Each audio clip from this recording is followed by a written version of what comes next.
Hi, the hearing is going to come to order, and I'd like to welcome our two witnesses, Chairman Janikowski and Commissioner McDowell from the Federal Communications Commission. Thank you all so much for being here today and for testifying on the FCC's fiscal 2013 budget request.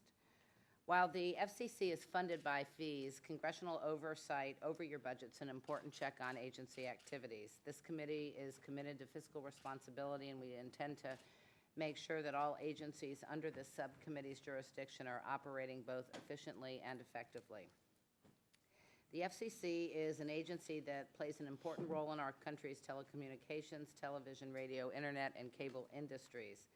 These are services that are critical to American communication and business.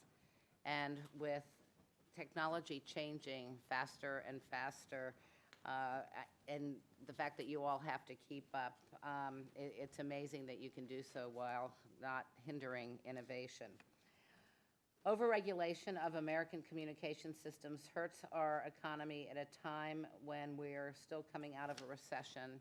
And I will say, and Chairman Janikowski knows this, that I still have serious concerns about the net neutrality order, as well as the Commission's proposed disclosure of broadcasters' political files, which we will talk about after you all testify. While I appreciate the agency's eagerness, I think in many cases it would be helpful to slow down and consider the ramifications of Commission rulemaking in lots of different areas. I should also note that you've made some inroads in reforming the Universal Service Fund. However, I think there are some serious concerns about the fund that have yet to be addressed, and just so you all know, I heard a lot about this while I was home last week. We do appreciate the job that both you and your staffs do, and once again, I welcome you and I look forward to your testimony. And now I'd like to recognize my friend and colleague, Joe Serrano, for his opening statement. Thank you so much, Madam Chair. You should know that whenever we meet here, the first thing we discuss quietly here is baseball. But today we're discussing the fact that both of our district plans for our future political districts are in the federal courts, and we have no idea where we're running this year. So, well, actually, I think ours are at the Supreme Court. Ours have been in the federal courts, and the state courts, at the state Supreme Court, back to the federal court. And I'm not sure that most judges undertake their judicial responsibilities thinking they're going to draw congressional lines at the same time. But good luck to you. I sort of know where my district is. as Let long the as I record keep reflect Yankee that Stadium. Arkansas is done. Thank you. Well, Missouri was actually third done, and then we had a lawsuit filed, very late.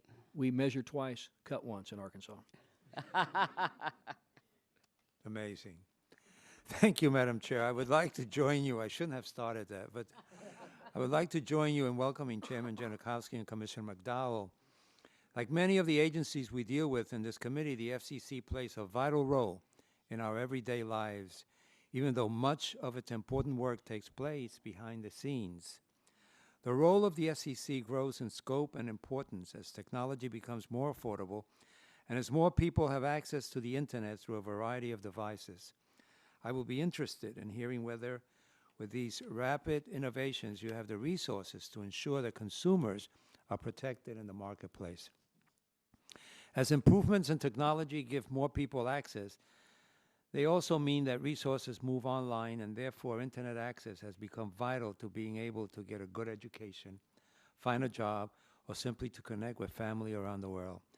Therefore, I am interested in the steps you are taking to broaden access and make sure that everyone who wants access can get it. One way to increase access to broadband is by allowing more spectrum to be used for that purpose. I know that in the coming year, an important goal for the FCC is to increase the available spectrum for broadband uses through congressionally mandated spectrum auctions. I look forward to hearing more details about how you plan on conducting these auctions and what you expect the results of them to be. We will have time to discuss these issues as well in your other priorities during the question period. So for now, I want to thank you both for your service and for appearing before us today. And please make sure that my new iPad works properly. Make sure nothing interferes. Thank you. You have the new one? Oh, pass it over, pass it over. I'll now recognize. Now recognize you, Chairman Janikowski. And if you could try to limit your opening remarks to 5 minutes, that'll give us a little bit more time for questions. Thanks. Great. Thank you very much, Chairwoman Emerson and Ranking Member Serrano, the other members who are here. I appreciate the opportunity to appear before you on the FCC 2013 budget. I'm proud to say that few, if any, federal agencies deliver a higher return on investment than the FCC. Spectrum auctions have raised more than $50 billion for the U.S. Treasury in the past 2 decades. And economists regard the economic value created by FCC auctions as being about 10 times that number, about $500 million in value. A few weeks ago, Congress authorized the FCC to conduct voluntary incentive auctions, a new market-based mechanism to repurpose spectrum for flexible use, such as mobile broadband. Incentive auctions, which I'm proud to say were originally suggested by the FCC 2 years ago, are an opportunity to unleash vitally needed additional spectrum for mobile broadband and create tremendous value for American consumers while raising billions of dollars for deficit reduction. At the FCC, we're focused on faithfully implementing the incentive auction provisions and maximizing the opportunities of the new law for our economy and all Americans. It's a privilege for the FCC to be entrusted with this responsibility, which of course will require a great deal of work and effort by the agency. Incentive auctions are unprecedented. The U.S. will be the first country in the world to conduct them. It will be a multifaceted task affecting major parts of our economy, involving many challenging questions of economics and engineering. FCC staff is analyzing the complex incentive auctions law. It's well over 100 pages, assessing the challenges ahead and developing a plan for implementation. Incentive auctions are part of our overall agenda to unleash the opportunities of modern communications technology to benefit our economy and all Americans. We focus the agency on broadband communications, wired and wireless.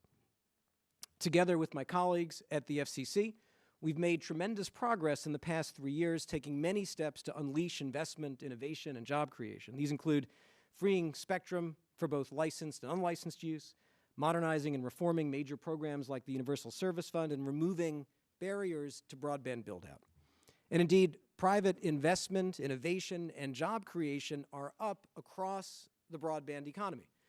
These metrics, which are outlined in my written statement, are up both when looking at broadband applications and services and also when looking at broadband providers and network infrastructure. In 2011, the U.S. information and communications technology sector grew 3 times faster than the overall economy. Broadband is helping create new jobs all across the country, and not just for engineers, although it's vitally important that we lead the world in engineering talent, but also for salespeople, construction workers, and small business owners increasingly using the internet to boost sales and lower costs. We're also now ahead of the world in deploying 4G mobile broadband at scale, with 64% of the world's 4G LTE subscribers here in the U.S.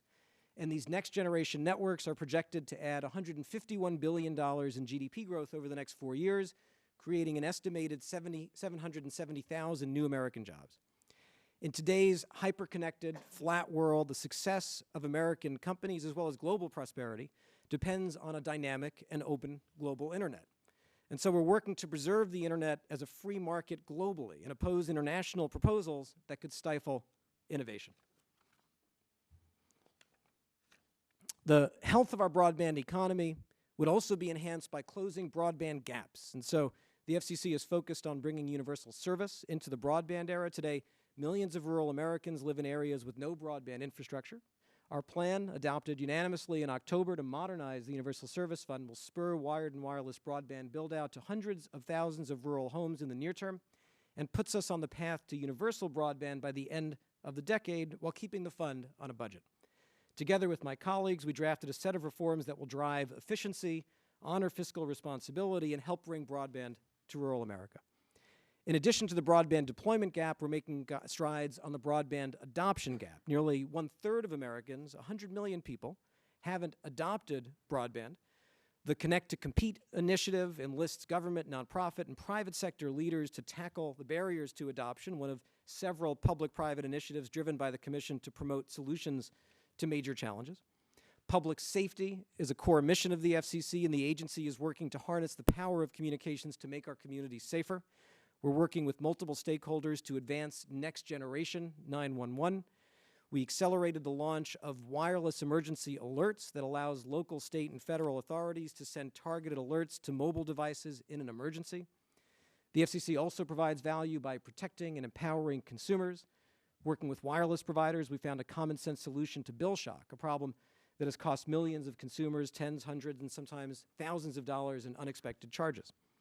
Working with private sector, public, and nonprofit partners, we developed a small business cyber planner to help small businesses guard against cyber attacks, which are estimated to cost small businesses who are targeted an average of $200,000 in damages for each attack.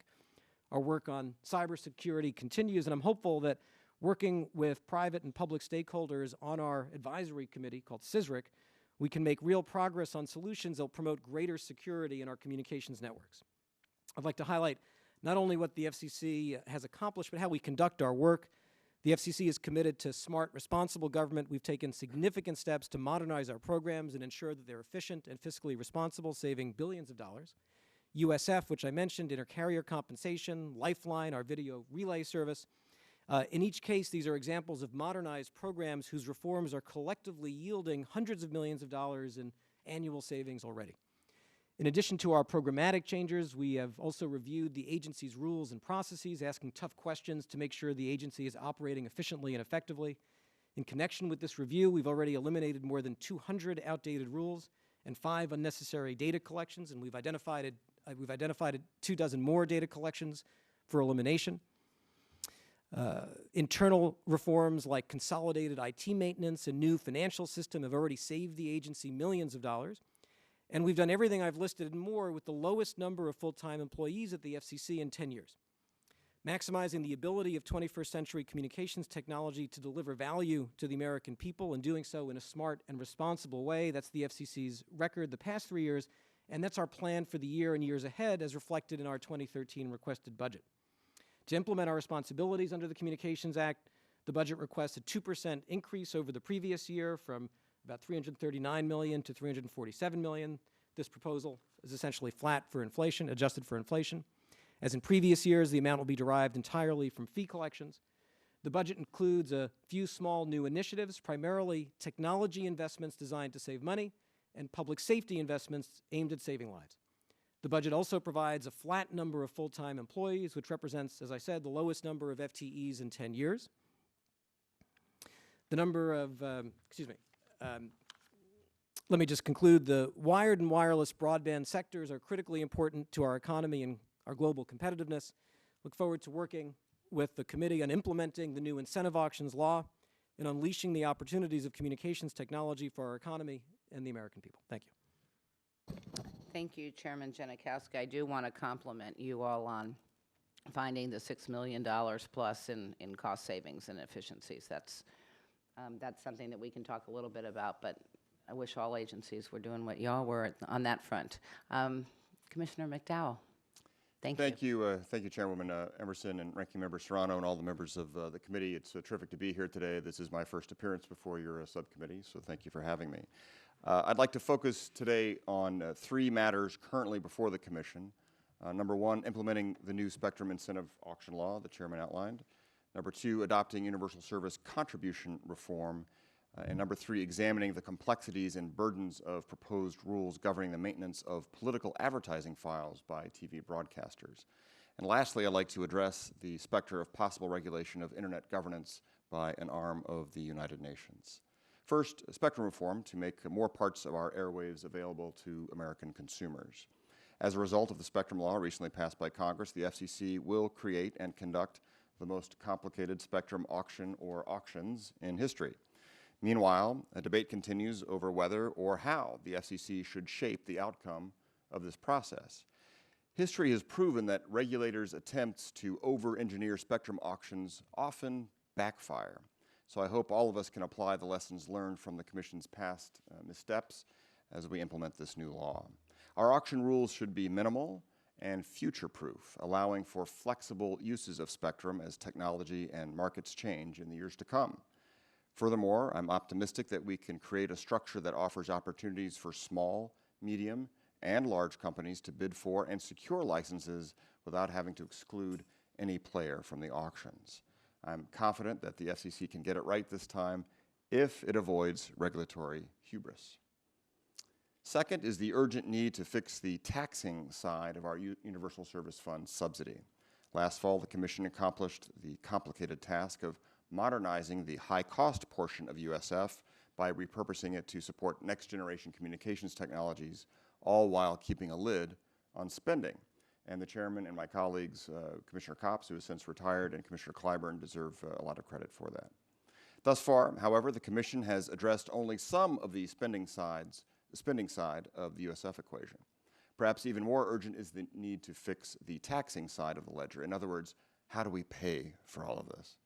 The contribution factor, or the tax on American phone consumers, has risen each year from approximately 5.5% in 1988 to almost 18% this year.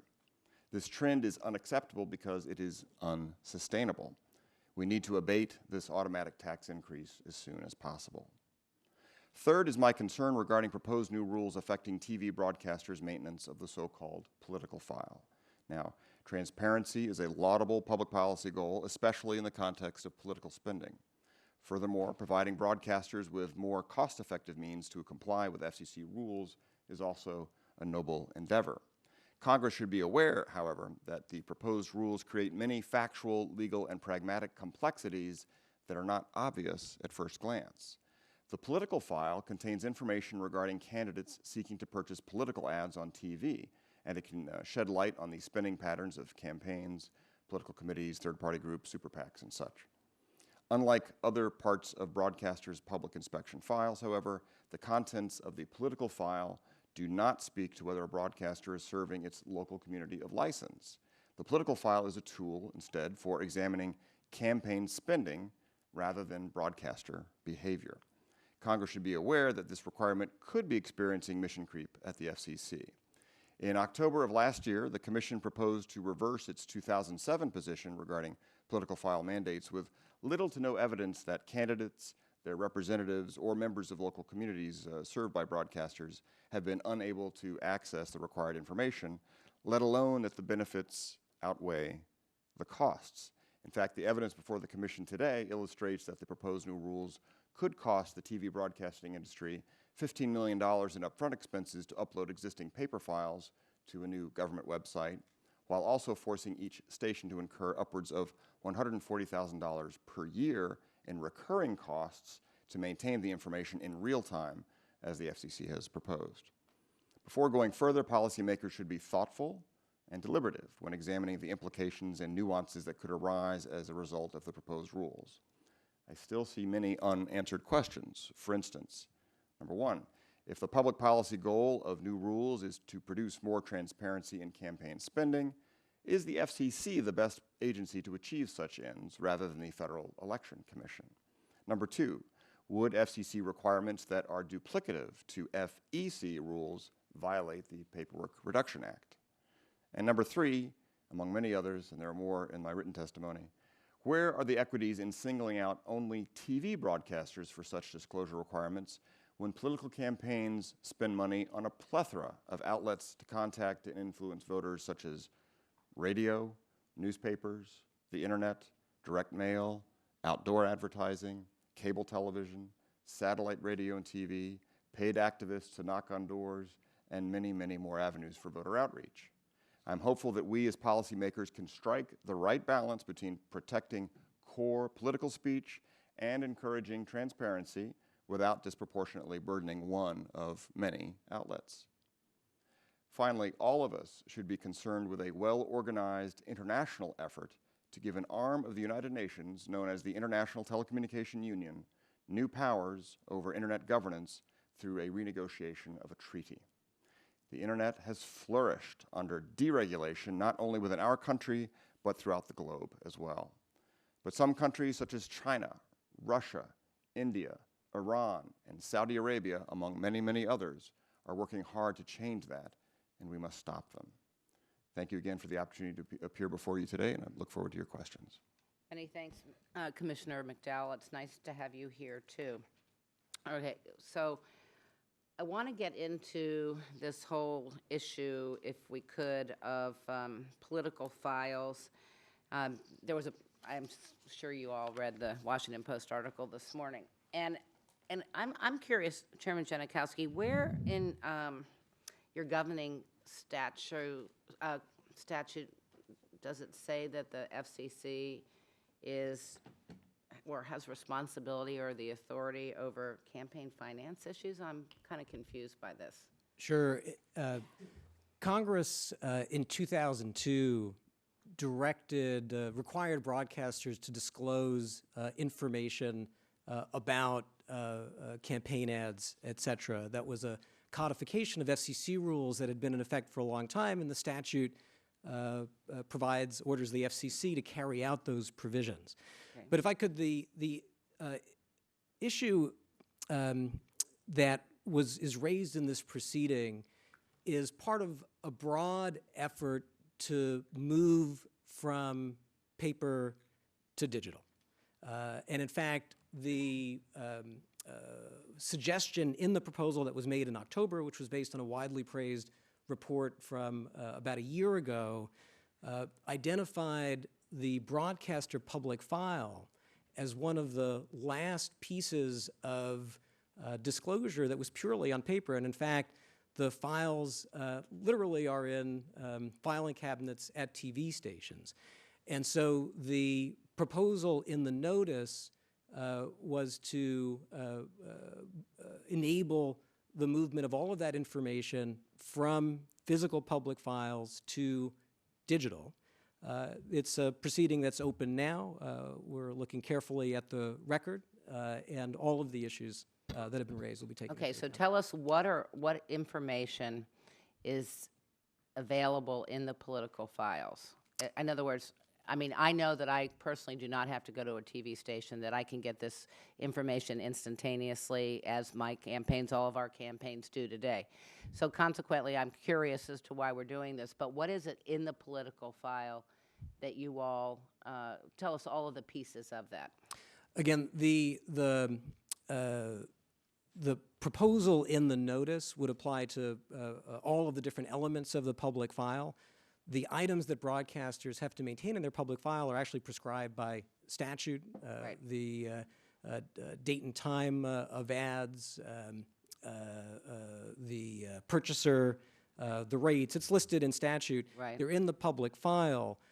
And the intended audience of the public disclosures is the public at large. Any member of the public now who wants to see that information can get it. Right. But they have to go to the station, knock on the door, and ask to see the public file. Well, but I don't agree with you on that because, for example, our media buyers gave us all of that information in the last campaign instantaneously. I mean, we knew within 10 or 15 minutes, and I can assure you my media buyer was not able to go to a Paducah, Kentucky TV station when they were in St. Louis in 15 minutes. So, I mean, I think a lot of that information is available now. I guess I'm confused as to why you all are doing this when I can still get the information from the Federal Election Commission. In other words, let's just say it says Emerson for Congress made this buy, then I can certainly go onto the FEC online and find out who all my contributors are. So I'm confused by it, whether is there a problem that exists out there that we're trying to correct?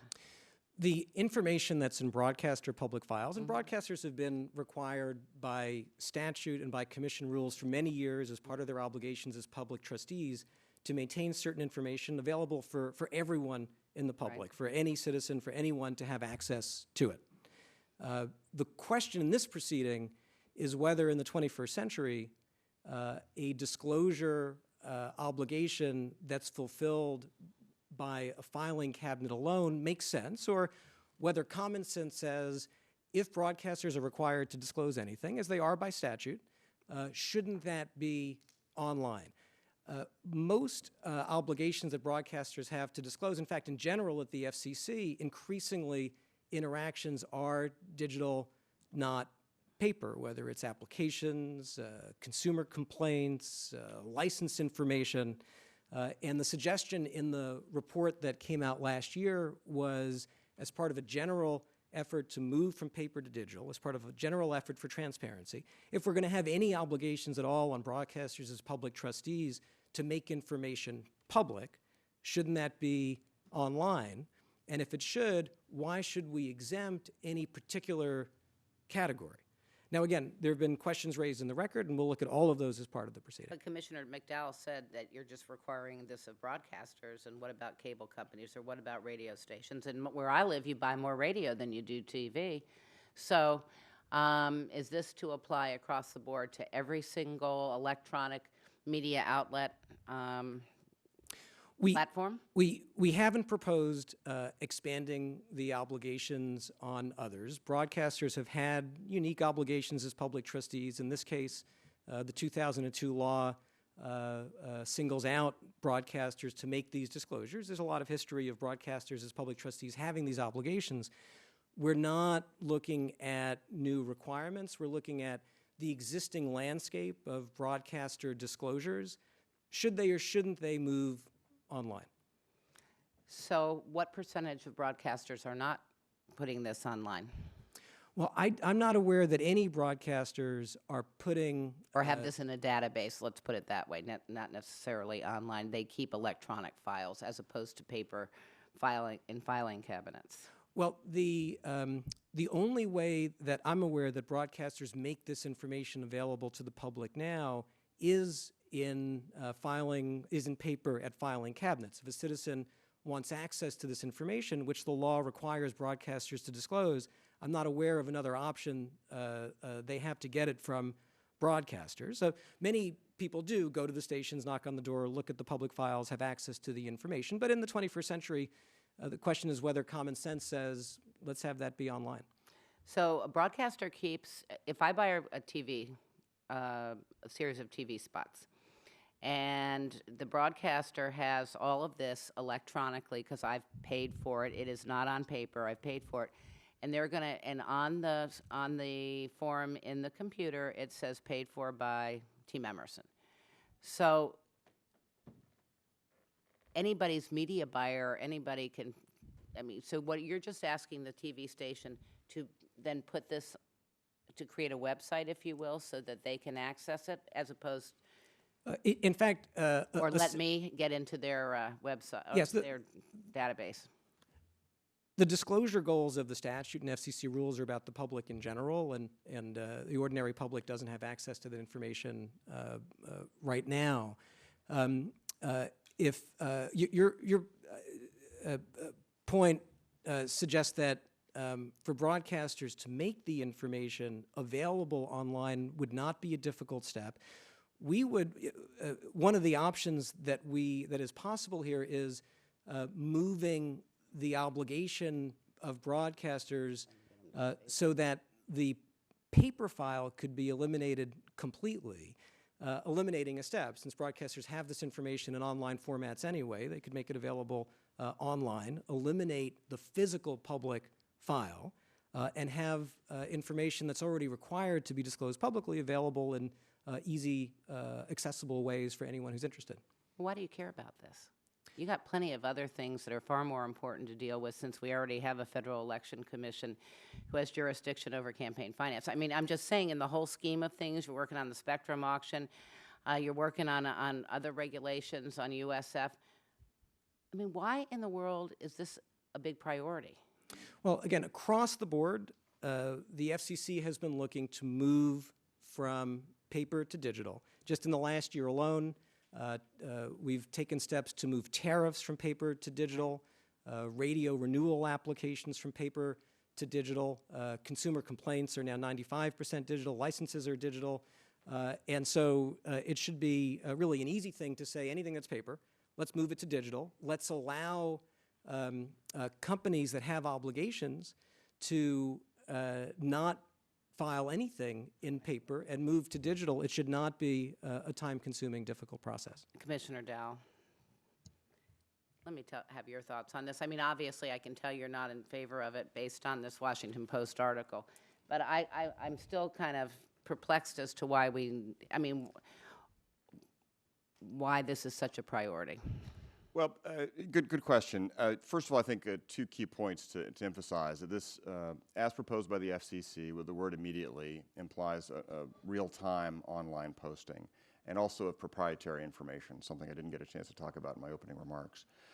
So broadcasters have actually come to us. They actually came to us in 2007 when the FCC actually first moved to have most of the public inspection file posted online. And the chairman is right. In most cases, that is much more cost-effective and easier for everybody. And also, is it more easily accessible so that public interest groups or academics or just general members of the public can look to see what kind of programming of local interest broadcasters are providing to their local communities of license. And that's the important core mission of the FCC. As you pointed out, though, this is an election law issue regarding transparency in campaign spending. So broadcasters have actually come to us now in a couple of waves, in 2007 and 2011 and 2012 now, to say that actually this isn't cheaper for them to do, the political file component on it, because of the implication that this would be real-time updating. And so some estimates are maybe $140,000 per year per TV broadcaster. And keep in mind, most broadcasters are not big businesses. Most are small businesses.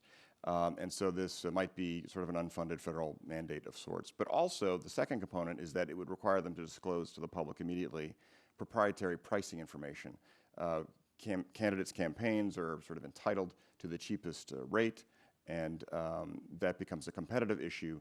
So one of the potential unintended consequences actually could end up being price signaling among broadcasters in a particular market regarding what the lowest rate should be. Now, there's sort of, as you pointed out, buyers sort of know what the lowest rates are anyway, but having it out there in real time could cause some unintended consequences as well. So I think, you know, we need to sort through a lot of these. The chairman is right in that there is, as part of BICRA, the Bipartisan Campaign Reform Act, also known as McCain-Feingold of 2002, the FCC is charted with requiring broadcasters to keep political files with some of this information, including, by the way, if the campaign committee just calls the station inquiring about ads, not just if there's a buy of the ads.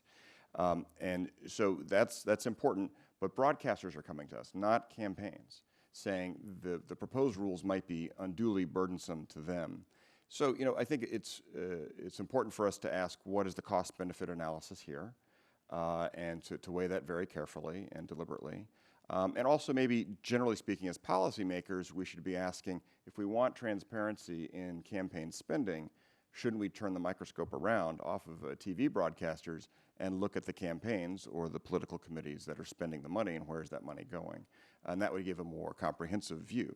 I'm not advocating that one way or the other, but I'm saying if that's the goal, the FCC is not necessarily the best agency to do that, especially when we're just focusing on the narrow issue of TV broadcasters and no other media.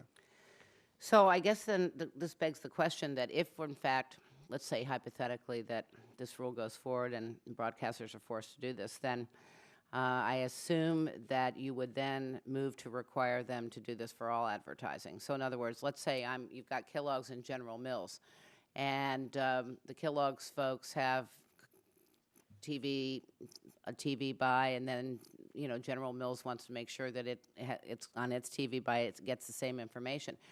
Would that be the next step here? I mean, would you all, because I don't know why you have to do it just for political ads and not all advertising, because if you want people to be digital, then they got to be digital for everything, not just for political ads. That wouldn't be the next step. And in fact, again, the political file isn't the goal here. There are existing obligations on broadcasters that are part of their long-standing requirements as public trustees. And the question is, as with everything else that's happening in paper, does common sense say it's time to move from paper to digital? So the Commission isn't looking at new requirements, new disclosure requirements, expanding disclosure requirements, but rather moving from paper to digital, and in fact giving broadcasters the option to eliminate paper disclosures and move to digital. If I could comment very quickly on the proprietary point, it flows from that as well. We are not proposing to require any disclosures of information that already isn't disclosed publicly. The issue is simply, should we move from paper to digital? And if we do, should we exempt any category like political ads from the general trend toward using digital for greater transparency. So basically, you are going to require broadcasters to not only digitize political ads, but all any buy that's made. No. The statute applies to political ads. I understand that, but if you're in fact so big and intent on digitalizing, I can't say that word, digitalizing the political ads, then why then wouldn't you digitize all media buys? It's not in the statute, it's not in our rules, it's not something that's been raised, it's not something that we're looking at. The question is that the Commission is considering, and again, we have a record before us. There have been a number of legitimate issues raised, and the staff is looking at all of those. But the general question is, once there are disclosure obligations, should they move from paper to digital, as across the board we're moving from paper to digital? I understand what you're saying, but it still doesn't compute to me. Have you all done a cost-benefit analysis on this, on determining how much this would cost? The record in response to our notice contains a good deal of information on costs and benefits. We'll certainly look at the costs and benefits before doing anything. That will be part of the analysis, and I think an important part of the analysis. Okay, Commissioner McDowell, do you have anything else to add? Well, just to underscore, for broadcasters, it is they who have come to us. It is they who came to us for the 2007 portion when we wanted certain parts of the public inspection file to be put online. But they are the ones coming to the Commission saying this might be unduly burdensome with the requirements that it be posted in real time. It means hiring one or more people to staff that and post these things in real time. And for a small broadcaster, especially in smaller markets or even larger markets, that's very expensive. Keep in mind that there is legislation that was voted out of the House that would require the FCC to conduct appropriate cost-benefit analyses when adopting new rules that are sort of real and not cursory. So that might be something to think about in this context as well. Yeah, and we'll pursue that at some other point, because sometimes I wonder how those cost-benefit analyses are actually performed, if you will. But I've taken way more than my 5 minutes, and so, Joe? You're El Jefe. I know, it's just I wanted to finish this, so thanks. No, thank you, and I understand, because I had no intention to discuss this subject, but it has become an interesting subject, and I think it's important as we look at it to remember a couple of things. First of all, broadcasters complaining. I don't know in the history of this country there's ever been a business person who gladly was told to do something and said, great, I want to do that. Most people will tell you it costs money to do that, and they can't do it until they're told to do it in another way. Secondly, I don't know that what Kellogg's has to say about granola or vice versa has any bearing on who the next president of the United States will be, or who will be elected to Congress. And I think we have to understand that at the bottom of this issue is the fact that some folks in the political arena, and therefore people associated with them, have been for the last few years very happy, and I must say, on all sides, very happy with the fact that they don't have to disclose as much as some people would like them to disclose as to who's paying for these ads and who's behind it. So it's okay to talk about the FCC mandating. It's okay to talk about unfunded mandates. It's good to talk about everything else. But I think we can kid ourselves in understanding that there's a bottom line issue here, and that is the understanding by some folks that this information should not be available. Now, to me, Will you yield? sure. No, go ahead and finish that sentence, but then will you yield? But to me, what the chairman has said, and the Ms. McDowell, the commissioner, has not spoken against, is that everybody is putting information online. Why not this information also? It costs Congress money, more than it used to spend, to go online and put this information forward of what we do. It's costing them right now to broadcast this online, this hearing, but that's important. I'm sure it costs the Supreme Court to put all their findings online. It will cost the Census Bureau That great story I read today about the 1940 census coming out, and it will be online soon. And after that, you'll be able to trace it by name and so on as to what happened after the Great Depression and the migration, for instance, of African Americans from the South to the North, and in my case, from Puerto Rico and other places to New York. This is information that is being put out that is necessary. It costs money. So I think on one hand, we should understand that there is a need to take all the information and put it online. That's just the world we live in now. Otherwise, wouldn't have spent all this money on an iPad, that I pay for myself. And this way I can watch baseball, too. And the other thing, too, is that, but there is this desire not to tell. Somehow it bothers people. And I'm not speaking about you, but it bothers a lot of people in this country that you should know who is saying I'm a great congressman or that I'm not a great congressman, and I think we should know. And I would just ask you to yield for 1 second to say that all of that information is available online through the Federal Election Commission. Right, but these are commercials put on a TV station. These are commercials also put eventually on a radio station. There is a role as mandated by Congress and a role just mandated by the circumstances. This is using our airwaves, and our airwaves belong to the public. And who's paying to say that guy should not be elected and that he once was a member of a group that he shouldn't been a member of, whatever? We should know who's paying for that. So I don't have a problem with that kind of disclosure. We disclose a lot. Personally, we need to do more of that, but that's just my 2 cents. Now, let me ask a Republican-type question, since somebody might say I asked a Democrat-type question or made a comment. As you well know, this administration has instructed each federal agency, even the independent ones such as the FCC, to examine and eliminate, if appropriate, unnecessary regulations. How is this effort going at the FCC? And Commissioner McDowell, do you see an uptick in this effort, given your history at the FCC?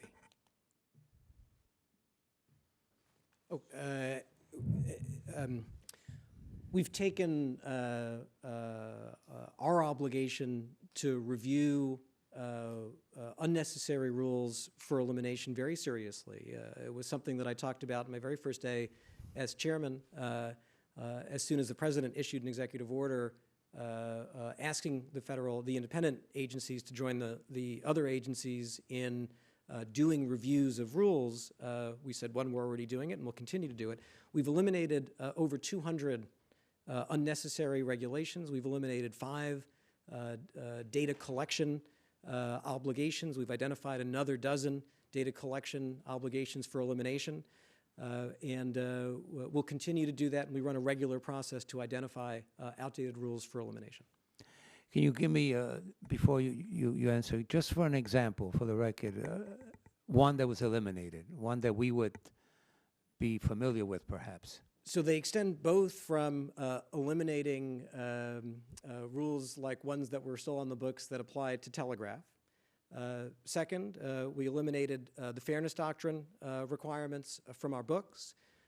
We've also eliminated requirements that restrict spectrum use, promoting flexible use of spectrum that Commissioner McDowell talked about. So the regulations that we eliminated, they extend from the why is that still on the books to there are barriers and burdens to innovation investment that shouldn't be there, and we should eliminate them. McDowell? Thank you. And I take the chairman at his word. And by the way, we have a very good working relationship, and he doesn't take it personally when I dissent. So that's worth a lot in this town, I think. So I would love to see a comprehensive list of those 200. I don't have one, so that would be helpful, I think. In some cases, we would have to vote on them. In other cases, we don't have to vote on them. So at the same, I'll take him at his word that he says there are 200 requirements that have been removed from the books. At the same time, I know I've dissented from a few orders where there were rules added to the books. So I think numerically saying maybe there are 200, that's terrific. Let's continue that trend. But at the same time, let's make sure we're not taking 1 step forward, 2 steps back with more regulation. But you don't know of any that have been withdrawn? You say there are 200, but you haven't seen that list. I don't have the, I don't have the list. I may have voted on a fraction of those, but I haven't seen a comprehensive list of those 200. That might be helpful to disclose that. Well, I'm sure this friendly hearing and the example that we set here will allow you guys to share that information so that we know. Chairman Janikowski, please tell us about your Connect to Compete initiative and update us on how this effort to increase internet accessibility to disadvantaged families is working. And you know, this is an issue that continues to trouble many of us, and it's really a bipartisan thing. We've grown and we've grown in the internet and all these other gadgets we have and everything, and yet we still manage to leave some folks behind. And that's not right. That's not right anywhere. And we're not the best in the world. We're the best in the world as a country. We're not the best at including everybody in these new technologies. So what are we doing? About a third of Americans who could have broadband don't. And as you indicate, in a world where, for example, job postings have moved almost completely online, and job applications are in almost all cases required to be submitted online, not having access to broadband is a very big deal. The percentages that I mentioned are highest in particular communities, from rural Americans, the elderly, minority communities. There are a number of different reasons for it. There's no silver bullet to moving the needle on adoption. The Connect to Compete initiative is something that we have great hope for. One of the issues that some people face in signing up for broadband is cost. Another issue is digital literacy. Some people don't know how to use a computer. They don't know how to upload documents. The cable industry, to their credit, announced a program to offer low-cost broadband, $9.95 a month, to families who have kids on school lunch programs. And companies, other companies joined this initiative to help on the digital literacy side. Microsoft, for example, is offering more courses to help people understand how to use basic software. Best Buy is deploying its Geek Squad to help people understand the basics of the internet. This is a bipartisan issue. It's a broad national challenge, and I look forward to working with the committee and with my colleagues to find ways to improve the broadband adoption metrics. Thank you so much. Mr. Alexander. Thank you, ma'am. Mr. Chairman, we're glad to have you here today. You submitted a budget to Congress about 2% above last year's budget, and you know, on Washington standards, that's good. But if you look at some of the other agencies, FTC, for instance, 4% less than last year. Since those that you regulate pay that bill, is there anything in your department that could be trimmed back a little bit so we could get down to less than the 2%? I'm concerned about whether we can accomplish our mission with the budget, and we did a lot of work in developing the budget to save as much money as we can. We received a letter, for example, from Apple, and we've heard from some other device makers, very concerned about whether we have the resources we need to deal with the proliferation of new devices like that iPad, because each of those devices has to be certified by the FCC as compliant with emissions obligations. So I'm concerned about that. I'm concerned about the growing complexity of our work, and some of the increase that you mentioned is directly related to saving money. And so, for example, we've proposed data center consolidation initiatives and cloud computing initiatives that will cost, I think the number is about $6 million in 2012. But those we project will save about $2.5 million on an annual basis once they're completed. It's exactly the kind of thing that every private sector company is doing, looking to make targeted investments to save money and lower the baseline. Okay, a minute ago you said about a third of the public could have but don't have broadband. tell me what that means. Well, there are two universal broadband gaps, both presenting very significant issues, but they're somewhat different. So one is the broadband deployment gap. There are millions of Americans who live in rural areas where there's no broadband infrastructure at all. And in our universal service reform that we worked on together, Commissioner McDowell and I and our colleagues, we sought to reform an outdated program to efficiently drive broadband deployment to rural America where there's no infrastructure at all. And then there's the broadband adoption gap. These are areas where the infrastructure is there, but people haven't signed up. And so if you haven't signed up, you can't look for a job online. If your kid is required as part of their schoolwork to be online, they can't do it. We hear from families. There's a teenage girl in Florida who wrote us saying that to do her homework, she goes to the library at night and sits outside because the library is closed to get access to their Wi-Fi because her family doesn't have broadband at home. So that's the broadband adoption issue, and the metric is about 1/3 of Americans haven't adopted broadband. Okay, just one more question. Very few things out there when we're having town hall meetings stir anger any more than the reports about the cell phones. Does the Universal Service Fund buy cell phones for those below poverty? Well, there's a program called Lifeline that's existed for many years to help low-income people have access to basic telecommunication service like a telephone. Just last month or 2 months ago, we adopted some major reforms to that program, the most significant reforms to make sure that we tackle any waste, inefficiency, abuse in those programs. Every dollar in a program like that should go toward its intended purpose. I didn't hear an answer. Do we buy cell phones for people? There's a program that subsidizes communications access, and it does subsidize mobile phone use. Only one per person is allowed, so people can choose under the program between landline access or mobile access. The program is designed to make sure that low-income people have access to basic communication service. Do we have any idea how many phones there are out there that the taxpayers have paid for? I'd hesitate to guess, but we can get that information for you. Okay, thank you. Mr. Womack.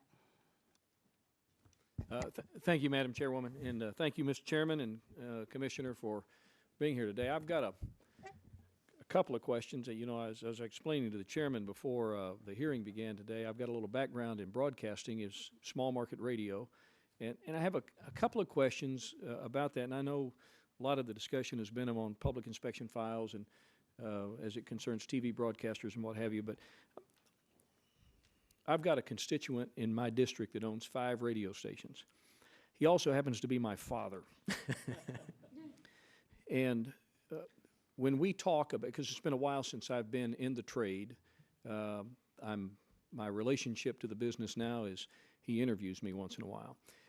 But his argument is the onerous record keeping that he has to keep specifically in the area of equal opportunity employment. Now, you have to understand that his business is in an area where there is a pretty significant population of Latinos in the area, and he has to, I think, according to him, if I understand his explanation, that he has to keep these, he has to go to great extremes to promote and to try to recruit potential applicants into his operation from a certain ethnic minority or other minorities, and he's finding it increasingly difficult to do because of the available pool. But at the same time, the FCC has these requirements for this massive record keeping. Now, understand, this is a small business. You've already alluded to the fact that so many of the things that we're talking about, I think the Commissioner said it a minute ago, a lot of these businesses are very small businesses. And in his case, a very, very small business.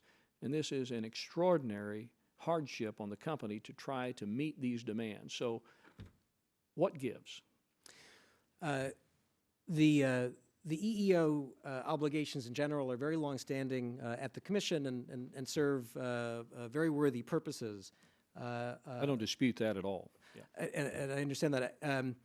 I'm not aware of the specific concerns. I will say that as a general matter, anything that we can do to reduce unnecessary burdens, particularly on small businesses, we will be very open to looking at. We do run general proceedings asking for input on how we can reduce unnecessary burdens. I appreciate the question, and we will go back and look at any issues in that area and make sure that any record-keeping requirements are required, necessary, and efficiently meet the purposes of the rules. Commissioner? Well, I'll take him at his word that we're going to take a look at that, and obviously the EEO requirements are a matter of law and also a good idea. So, but if they can be streamlined, I would certainly support it, as you might have guessed, and so we can get working on that. Fantastic. Thank you. You know, I was kind of captivated by the discussion about the inspection file, and I can certainly appreciate the fact that in a kind of a digital age we're in right now, it shouldn't be a problem to upload a lot of the stuff that would be in a paper file to an online presence. I guess my question comes down to what do we have mission creep, as we call it in the military, between FEC, FCC? How do we decide and discern between the two federal agencies who's responsible for what? Because it appears to me that we have the FCC involved in something that is clearly a matter of the FEC. So help me understand that. To the extent the FCC is involved in this area, it goes back many, many years, part of the public trustee obligations of broadcasters. And as I mentioned, Congress codified this in 2002. Does it, sorry to interrupt, but does it precede the FEC? These rules that go back, as you say? I'm not sure, but I think it might. The basic obligations of broadcasters to make disclosures when it comes to elections and candidates goes back many, many years and has been implemented by administrations of both parties. And in this proceeding, the question isn't should we change those, add to those, subtract to those, but rather should they move from a physical public file to online? You mentioned small businesses. And Commissioner McDowell mentioned that as well. One of the suggestions that came in the record was to look at ways to exempt small businesses from this move or give them more time to make the transition. In general, even small broadcasters are engaging with the FCC online. Renewal applications have to be online. They are, after all, broadcasting. But to the extent that there are burden issues that can be addressed, those are issues that have been raised on the record, and we will look at them. Commissioner? Yeah, you know, I want to clarify that broadcasters came to us and wanted us to move a lot of those file requirements to be online, but they wanted the political file component carved out because of the proposed costs. So that's really, I think, what's at issue here. It's not transparency. It is the cost to broadcasters for, first of all, uploading the old files and then maintaining in real time. So I don't think anyone's against disclosure or transparency. That's a very good thing. You raise an excellent point, which is, and it's a good point for Congress to consider, which is the FCC the best equipped agency to be in the federal election law business, or is that the role of the FEC? So I think we should keep all that in mind. The chairman mentioned earlier today in his in discussions about some of the regulatory burdens that have been dropped over time, and you mentioned specifically fairness doctrine. What are the requirements today? Help me out there understand what, in regard to the fairness doctrine, what is a requirement today, and whether or not there is any initiative underway or thought process underway to bring back, shall we say, this fairness doctrine? Just the opposite. I feel very strongly about the First Amendment, free speech. The fairness doctrine, in my view, was a bad First Amendment idea from the start, and I was pleased to work with my colleagues to eliminate the last vestiges on the books. So about a year ago, I was giving a speech. We were going through, I had asked my legal team to go through the FCC's rules to find instances of rules that could be gotten rid of, ones that had outlived their usefulness. Everyone thought the Fairness Doctrine died in 1987, and actually parts of it, the heart and soul of it, really remained on the FCC's books. It's just that the FCC decided not to enforce it back in 1987. So the chairman, I think very graciously, took that cue and then got rid of it from our books. But the bigger issue can also be, and, you know, when you say Fairness Doctrine, all of a sudden all the phones at radio stations do light up, and the blogosphere starts to light up as well. But there are other ways the FCC can regulate speech through broadcast license renewals. I'm not saying constitutionally it can, but just pragmatically it can. So as we go through our quadrennial review of our media ownership rules, which could determine what the licensing term is. Will it be 8 years? Will it be 3 years? What would be the criteria for getting your license renewed, et cetera? It is always important to look at those rules as well. Anything, and I take the chairman again at his word, but anything in perhaps a future commission that could constructively be a resurrection of the Fairness Doctrine, mark my words, it won't be called the Fairness Doctrine. It would be called something else. So we need to keep that in mind always. One final question in this round, then I've got some questions about broadband to come up later.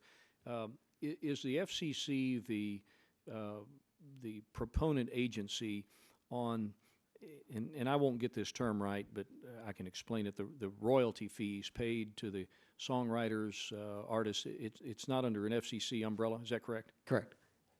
And whose umbrella is that under? Well, I don't know, but it's not us. That's all I know. That's a good thing. That'll save a couple of minutes of my round of questionings. With that, I'll yield back for this moment. ASCAP and BMI are in charge of that. Mr. Diaz-Balart. Thank you very much, Madam Chairwoman. Mr. Chairman, Commissioner, good to see you. Let me first start by, Madam Chairwoman, telling you that the Commissioner, the Chairman, and his staff have been exceedingly open to us and to my staff, and I thank you for that. I have the opportunity to not only speak to you, but meet with you, and I want to thank you for that. We spent a lot of time today speaking about transparency in a number of different areas. When we were preparing for this meeting, and then the issue of Light Square kind of came back, and we were I was because precisely since you've been so open to me, I was a little shocked at some of the things that I've read about Light Squared, about the fact that, you had a member of the Senate, in essence, saying that he couldn't get the information. The FCC told him that information of that sort is only given to members of relevant committees, which obviously this one would be included in that. But because of that, I started kind of digging in a little bit, because I was frankly shocked because of the fact that you have been so open to me and to my staff. And one of the things, obviously, that a cynic would say, well, that was something that, there were reportedly contributors to the administration, and so therefore it kind of smelled bad. But since I don't buy that, we did a little bit of our own digging, and I'll tell you what I came up with, something that frankly kind of shocked us a little bit, speaking of transparencies, and that's the issue of Freedom of Information Act requests. Now, if you look at, I'll tell you what the source is, it's the U.S. government website. It's FOIA.gov website. You look at just the number of Freedom of Information Act requests and denials. And according to that website,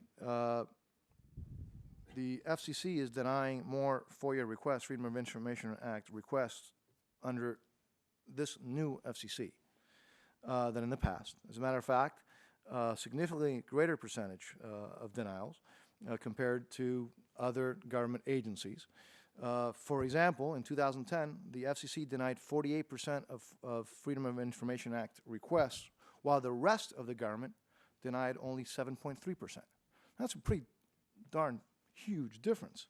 Let me also then, to put it in perspective, some of that data in that website indicates that the FCC has started denying an unusually large percentage of Freedom of Information requests because of this thing called not reasonably described. Now, under your watch, the FCC denied about 16.4% of FOIA requests based on records that were not, quote, reasonably described. But again, not only is that a huge increase from previous FCC years, only 3% denial based on that, but much higher than even the CIA, which I thought was a big deal. I mean, the CIA denies 0.7% denial rate the same year on that same issue. So why is the FCC all of a sudden have more secrets than the CIA when you're dealing with FOIA requests? Well, I'm not familiar with those numbers, and I hadn't heard them before. Would be happy to look at them together with you and try to understand the trends. Certainly, we recognize our obligations under FOIA, and we have a team of professionals who handle FOIA requests and understand their obligations to comply and meet their obligations under law.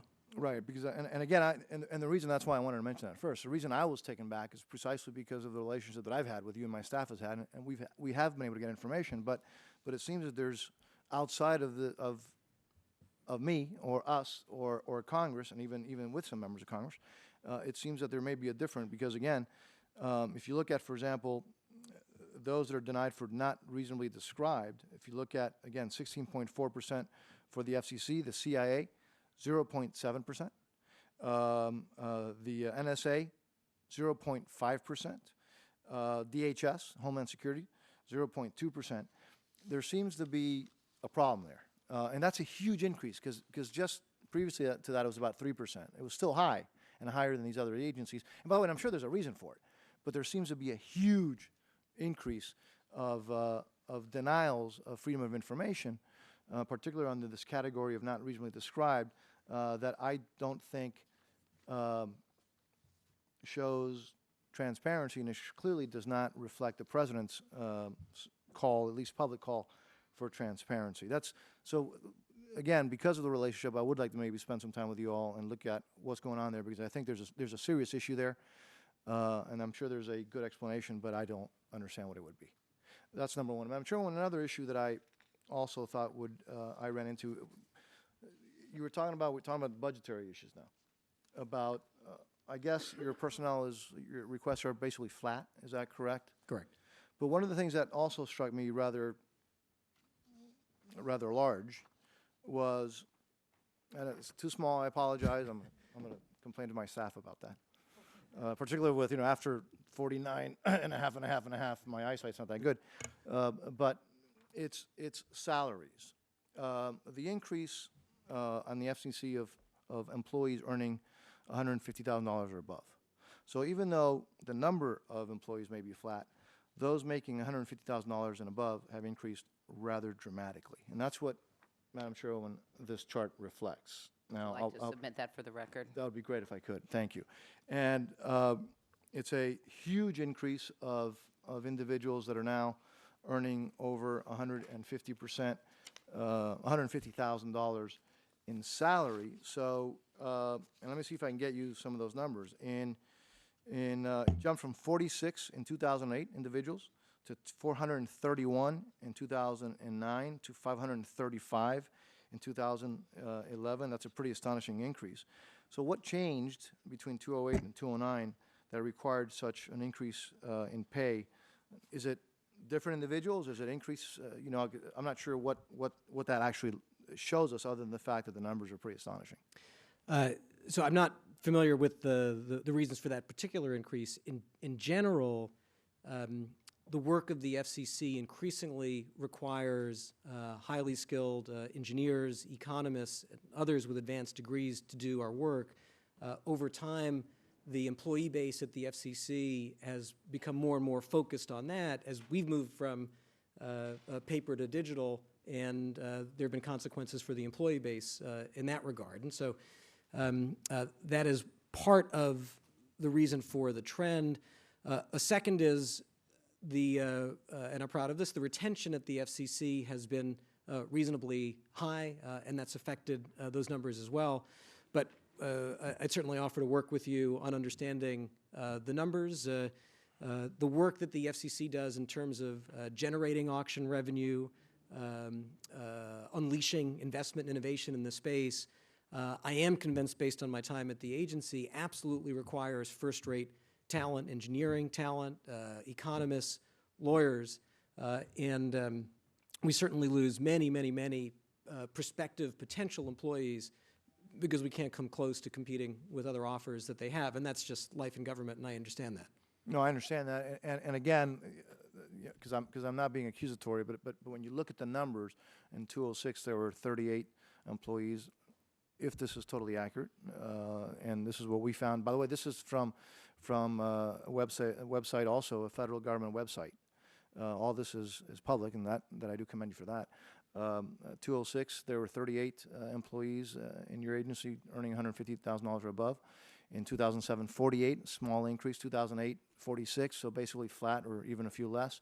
And then I went from 2008, 46 to 431 in 2009, 517 in 2010, and 535.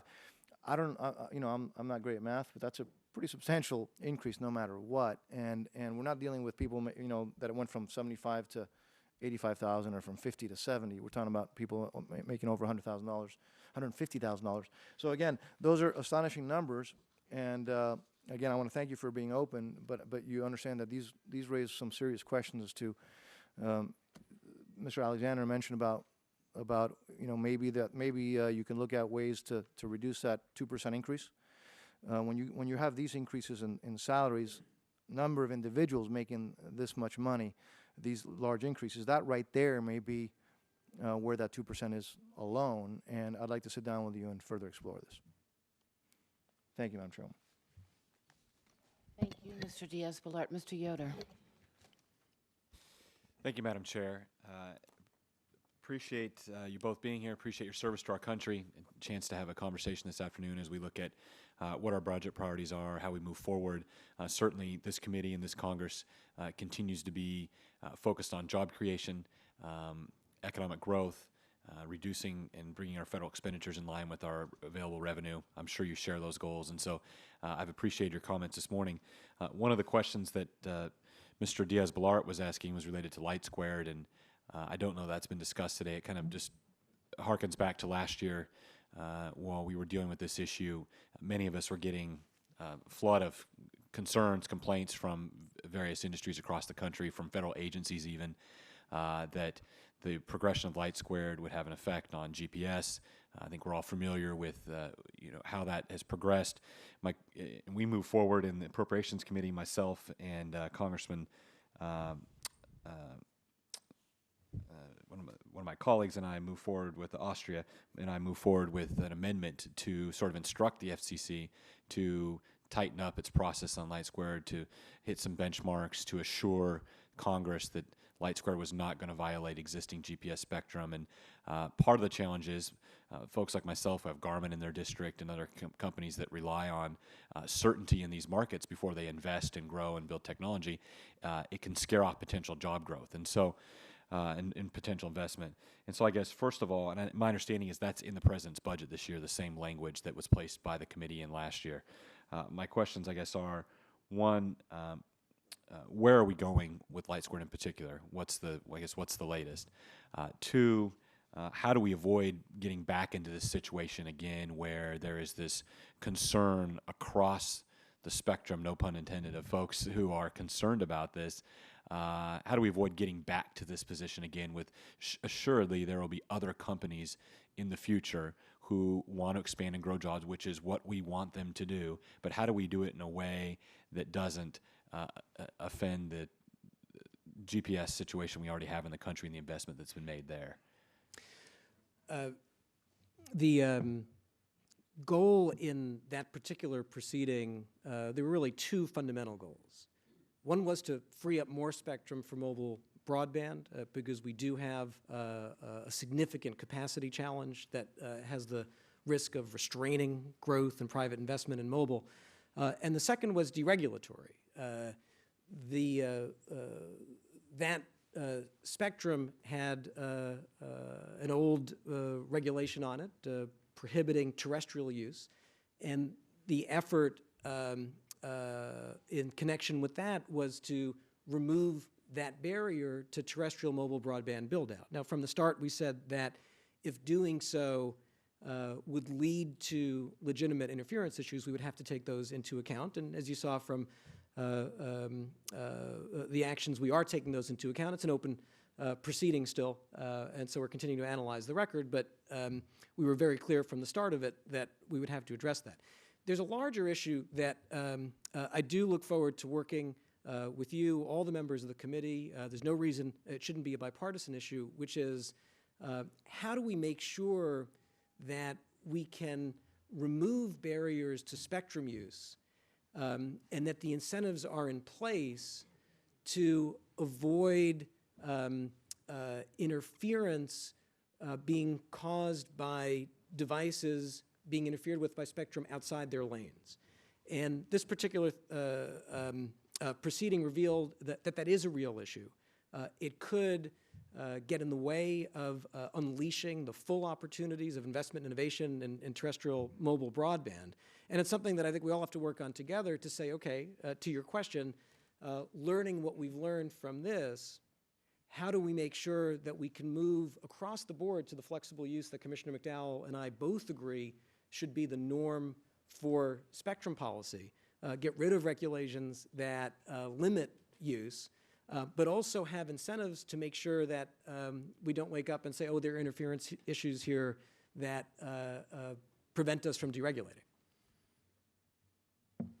Well, the number one rule in spectrum policy is to prevent harmful interference.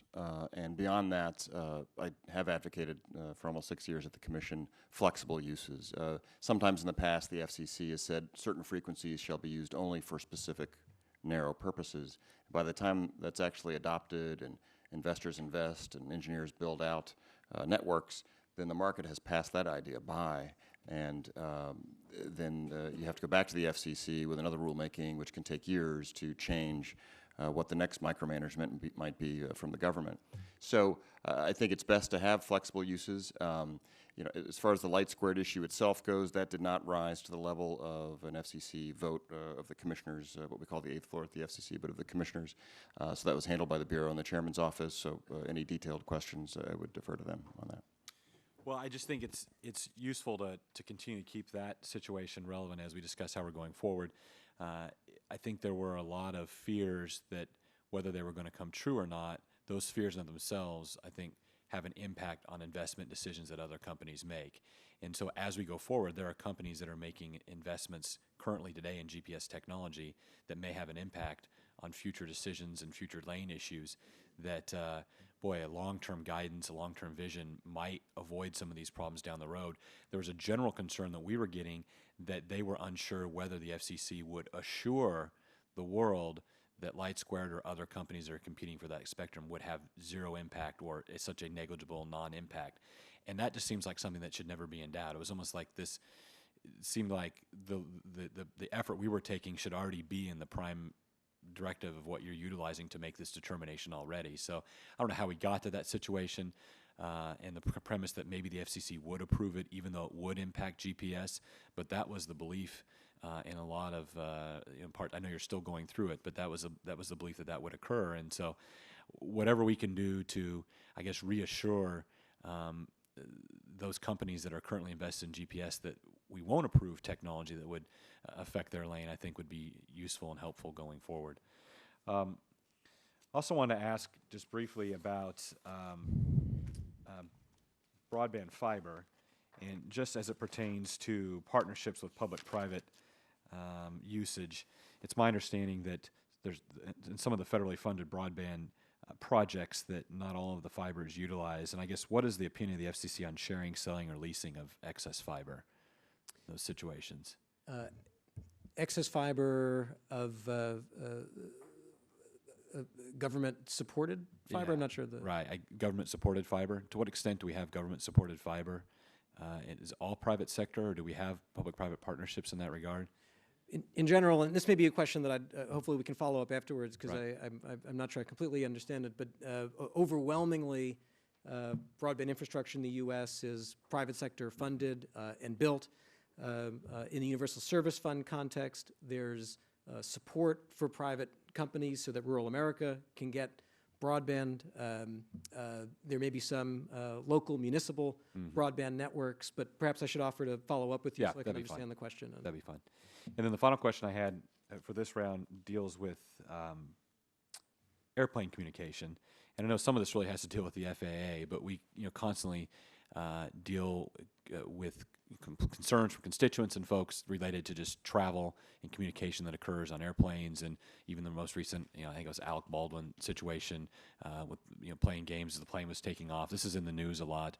To what extent is the FCC engaged in the ability for telecommunication devices to be utilized on airplanes, and what's the opinion of the FCC related to the restrictions that currently occur on airlines today?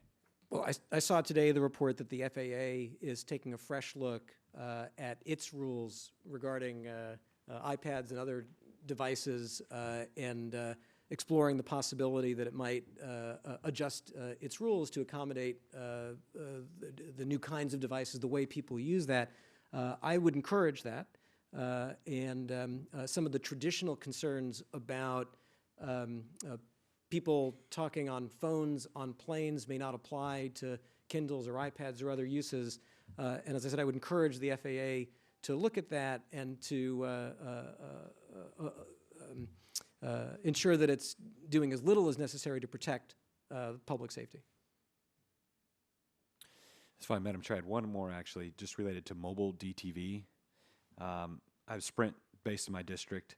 I know both of you have been strong advocates for auctioning wireless spectrum to meet the demand for wireless broadband.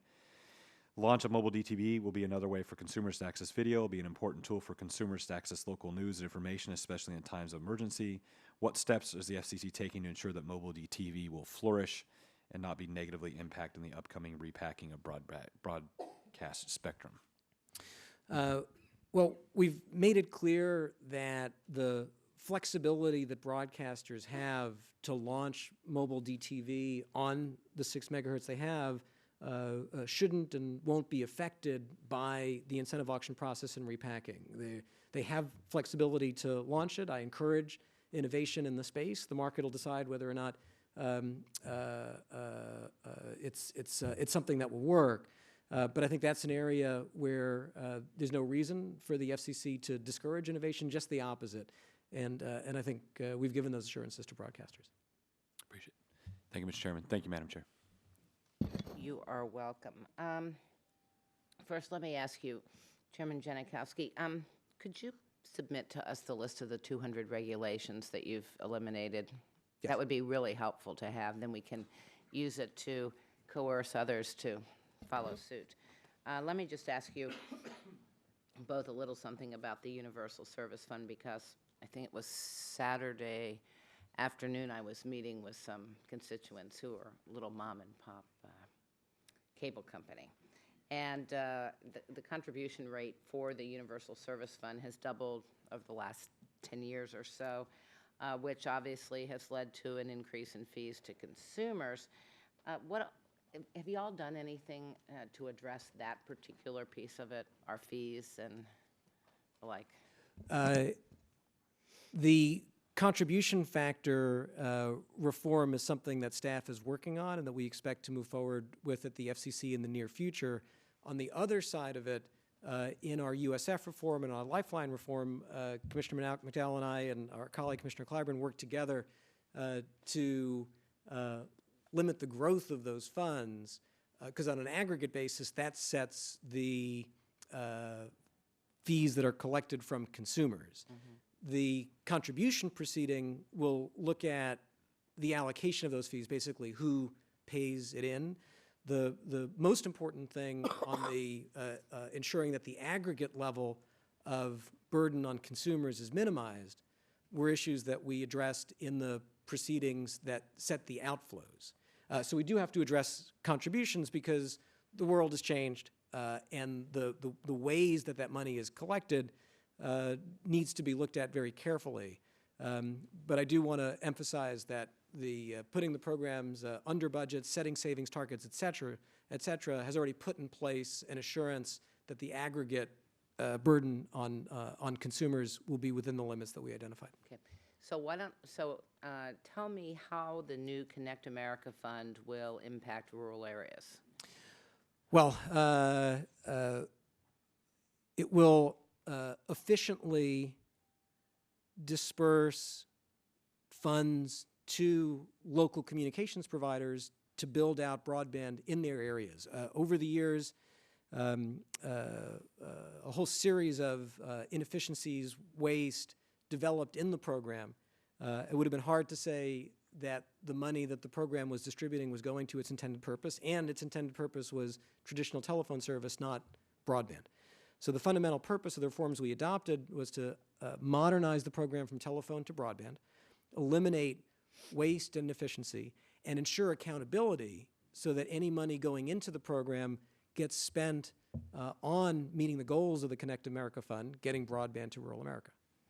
So some of my rural service providers, and I did, and this meeting was with a small cable company, and then I had another meeting earlier in the week with a small telecom as well. Well, I should probably call it a cable company because there is a difference. And so they are really worried that the new changes to the Connect America Fund are going to put them out of business. So how am I supposed to respond to those concerns? Well, we're listening to those concerns very carefully as we implement the program. The easiest way to make sure that there are no effects at all would have been to not constrain the size of the fund and to allow the increase in the burden on consumers to go up. And we agreed on a bipartisan basis at the Commission that that wasn't the right answer, that we needed to make the program efficient, accountable, and that's what we've done. We've established a waiver and other processes so that as we go forward, we can hear the concerns from companies and take them into account. And I'd mention one other thing, which is that a core principle of our reforms was not to have a flash cut, but to look at transition periods. And so the various accountability, enhancing, efficiency, enforcing measures that we adopted, generally speaking, will roll in over the next few years because we all wanted to make sure that companies would have time to adjust. Good. Well, are you available at 3:45 tomorrow? I have another constituent coming to talk about this, and I think I have another. That would allow me to go to my ag meeting. I can send her to you because you can do a lot more to help her than I can. It may be that they're coming to us after you or before you. But our doors are open, and getting the input directly and the data and the information from companies that are affected is very important to us. Oh, I appreciate that. Commissioner McDowell, can you explain for the committee your thoughts on Universal Service Fund reform? It seemed, what I read of what you said is that you agreed with some, you had concerns about some other parts, and then you disagreed with the others. So if you wouldn't mind explaining to all of us here your specific problem. Sure. One of the concerns is that we have not yet addressed the taxing side of universal service reform. So that's how you pay for all of this. There are four funds where we spend money under the universal service umbrella, and we've gotten to most of those for reforming the spending side, but we haven't gotten to the contribution or taxing side. So the chairman and I talk about this on a regular basis. It's my hope that we can launch another notice of proposed rulemaking as quickly as possible and conclude it this year. We need to expand broaden the base of contributors and lower the contribution factor, make it sort of a flatter tax of sorts. Right now we're taking a lot from a shrinking pool of revenue, and we do need to broaden that base and reduce the overall burden, and that's something I've maintained pretty much since I got to the FCC. So the sooner we can get on with that, the better. There is this sort of automatic tax increase. It's not a hidden tax because it does show up on consumers' phone bills, but it's all that inexplicable language at the end of your phone bill regarding FCC fees and taxes and funds and things. And it's grown from about 5.5% in 1998 to 18% today. And that is a huge spike just in the past couple of years especially. And in part because of increased spending, but also because of the shrinking pool. So the less of a tax base you have, the higher the rate is going to be. So it needs to be fixed. It needs to be fixed very urgently. And my concern is it being an election year, maybe it won't get done as quickly as we would like. So that's why I'm sort of keeping the pressure on. And I know the chairman appreciates me keeping the pressure on. But then on the spending side, I just addressed an association this morning, actually, of rural phone companies. And we talked a lot about this area. So for a lot of the rural phone companies, So you got to have the meeting with them, not, Yes, not the chairman, because I'm sure my folks are there. Excuse me for interrupting. yes, 600 of them, all at once, from all 50 states, I believe, or most of the 50 states anyway. And a very honest, open discussion. I know what their concerns are. Some of these rules start to go into effect July 1st, but some of these rules also don't phase in for a period of 9 years. And they also have a steady income stream of $2 billion, which was where it was before for rural carriers. The commission will look at this again in 2017, so 5 years from now, but that is important. On the other side, some of them did express their concern to me that there are certain loans from the federal government, for instance, through the Department of Agriculture or even some other things, where they're concerned about being able to repay those loans. That was money borrowed for fiber deployment and other such things in rural America. And if that is indeed the case, and I know there's a lot of anxiety right now because there's a little bit of uncertainty as to what the actual reality will be, I think the executive branch has an obligation here to look at working out those loans if need be. We also did establish a waiver process. It's very frugal. Being of Scottish descent, I liked that very much. But if indeed there's a carrier that is experiencing undue hardship because of the reform, they can file a waiver with the FCC where they have to open their books in a very detailed fashion so we know exactly what's going on with the money. But they can get a waiver. So we will learn a lot should that happen. The Commission is going to learn a lot about what might be happening as a direct result. But I had an opportunity to bend the growth curve of an entitlement, and I took that opportunity. Well, that's great.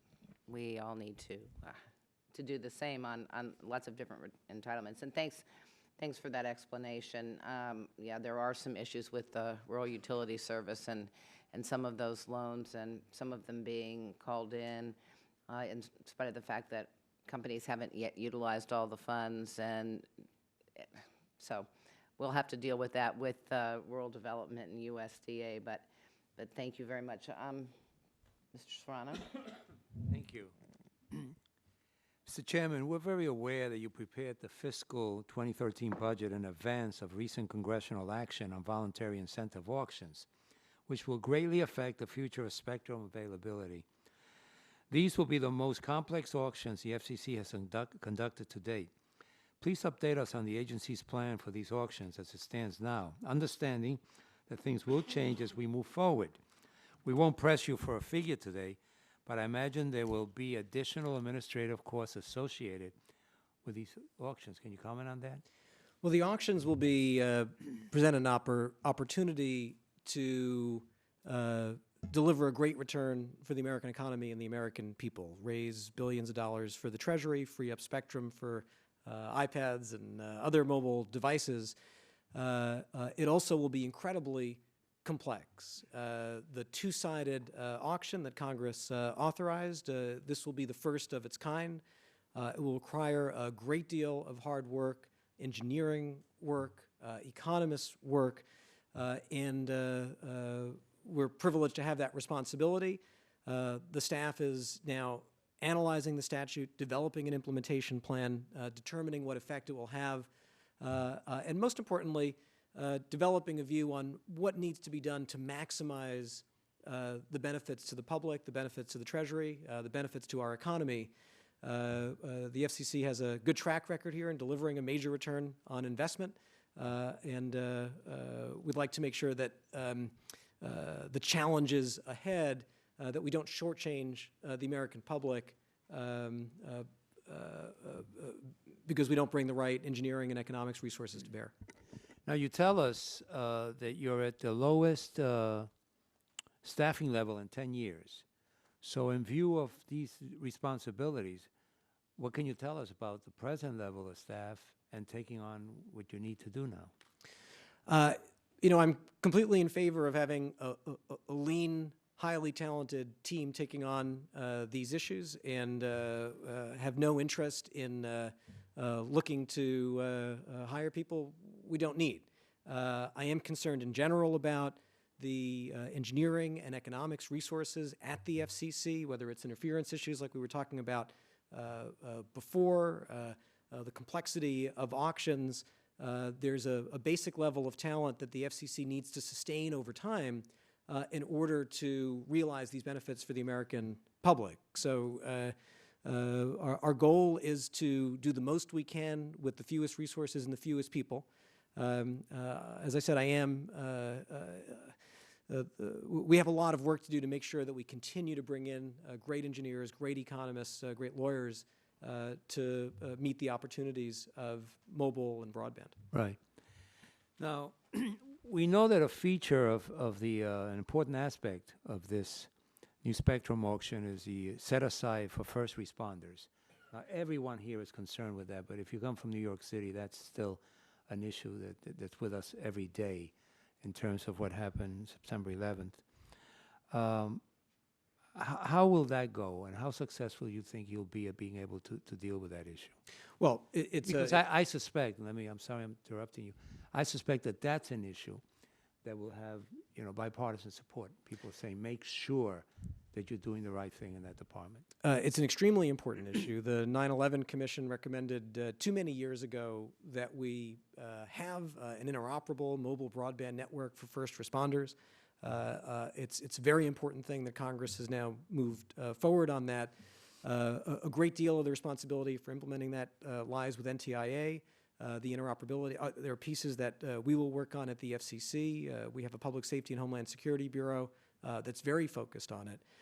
Making sure that we harness modern communications for our first responders with a mobile broadband public safety network, with next generation 911, with outbound mobile alerts so that they can reach people. These are very high priorities, and in each case, they present some very challenging issues to work through. All right, well, we wish you the best, because that's going to be a challenge and one everybody will be looking at. There's a question I've asked the last couple of years, every agency that's come before us, and it's a special interest in me. What about the territories? As you know, the territories are always an afterthought in Congress, in corporate America, and everywhere else. And in fact, if you were to ask Americans, are the folks who live in the territories American citizens, we may be shocked at how many Americans do not know that we're talking about American citizens because they don't live in a state. It got so bad that a couple of years ago at an FCC hearing, I was told that satellite radio was not available in Puerto Rico, and I asked why. And someone sitting right there, hope it wasn't you, no, it wasn't you, said the satellite doesn't reach there. And I said, it's a satellite. So I suggested they borrow one from the CIA, which can reach anywhere in the world. So now they have satellite radio. What are you hearing from the territories? What issues do they have that may be different than folks in the 50 states or in the continental states, as some people call them? And what is still missing to bring about equality under the umbrella of the FCC?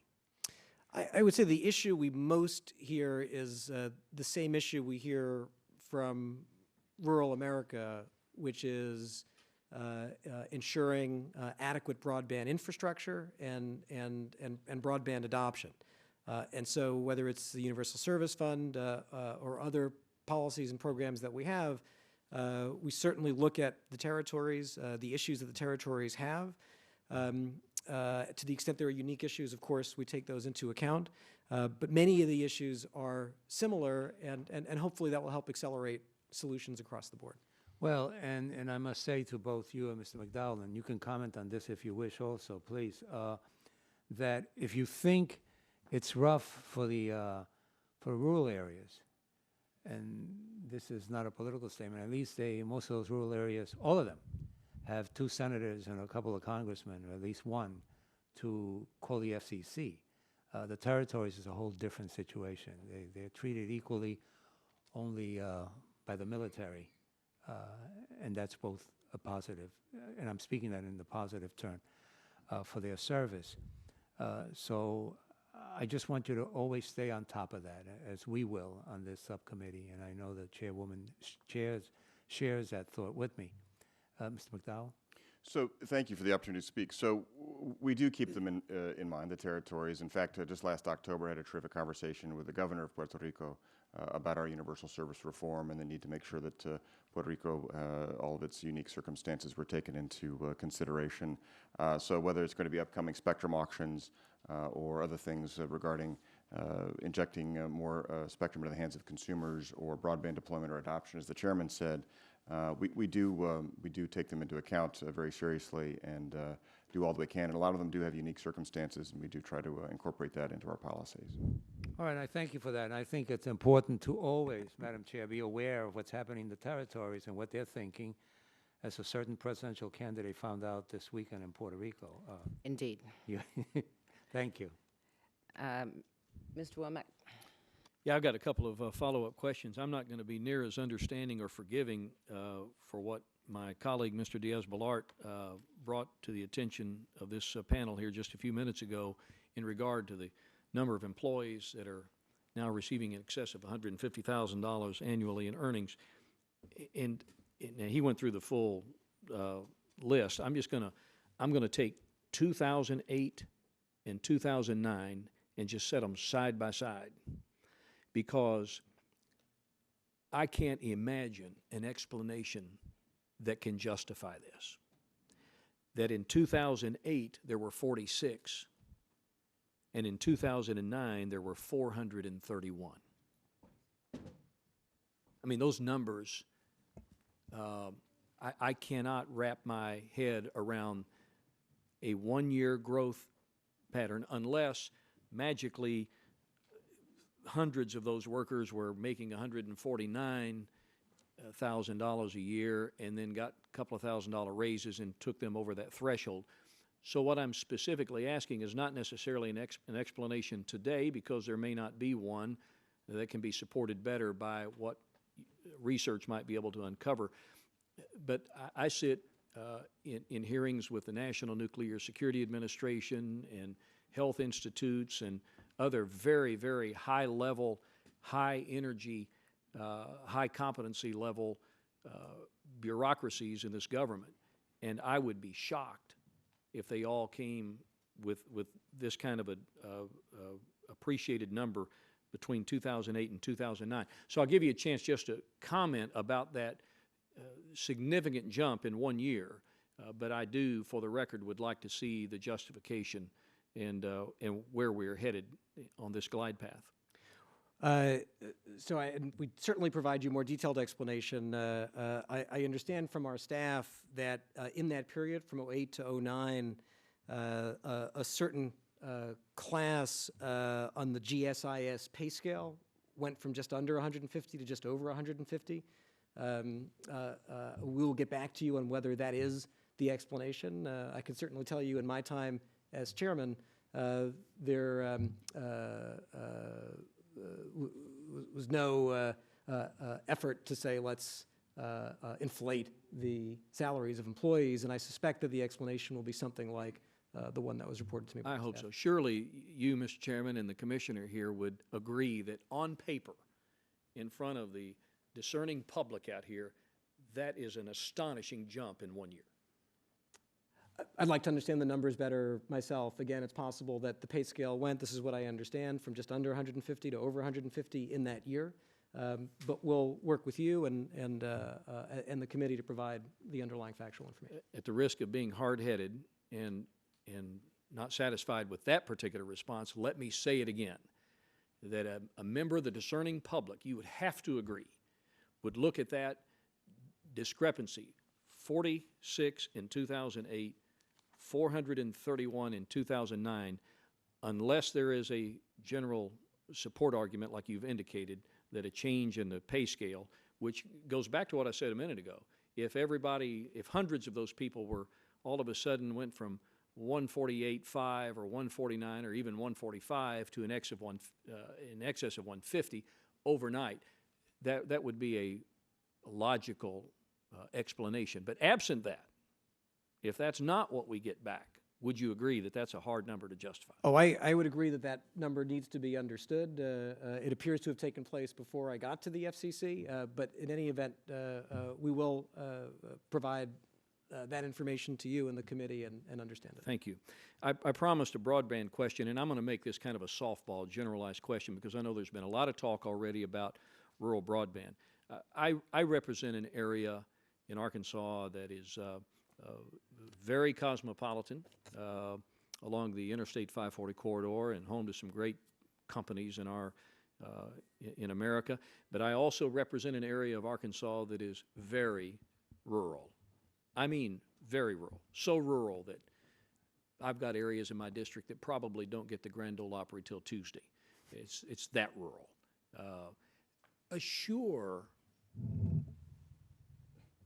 I'll have to explain that to my colleague from Kansas, but assure me and help me assure rural America that given the tremendous pressure on our public schools, in distance learning programs, healthcare, and the enormous impact that broadband is having on the delivery of healthcare services, and the whole plethora of other issues impacted. I would even go so far as to argue that in some cases, adequate broadband is as important, if not more important, than highways were once upon a time in our nation's history. So assure me, help assure rural America that we're going to do what it takes to get broadband services of sufficient bandwidth to the people that need it.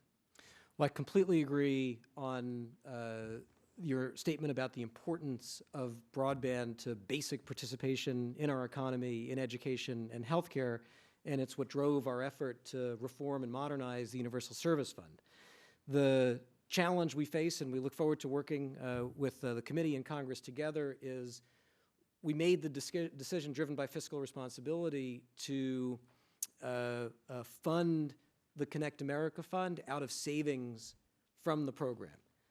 And to respond to some of the concerns from other parts of rural America, phase in some of the steps we took to increase efficiency and accountability. And so it will be a step-by-step process to get broadband to rural America.